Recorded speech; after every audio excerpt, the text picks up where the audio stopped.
পুরুষ সিংহের ন্যায় পুরুষ সিংহ, অধর পল্লবের ন্যায় অধর পল্লব।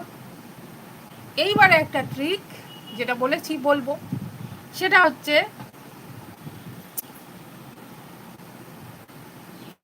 এই সাধারণ ধর্ম এটাকেই সিলেক্ট করতে পারলে, বেছে নিতে পারলে, বুঝতে পারলে, তাহলে উপমান কর্মধারায় বোঝা সুবিধা হবে।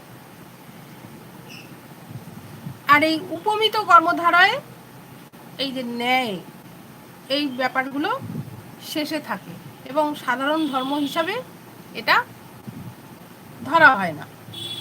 এটাই হচ্ছে ট্রিক।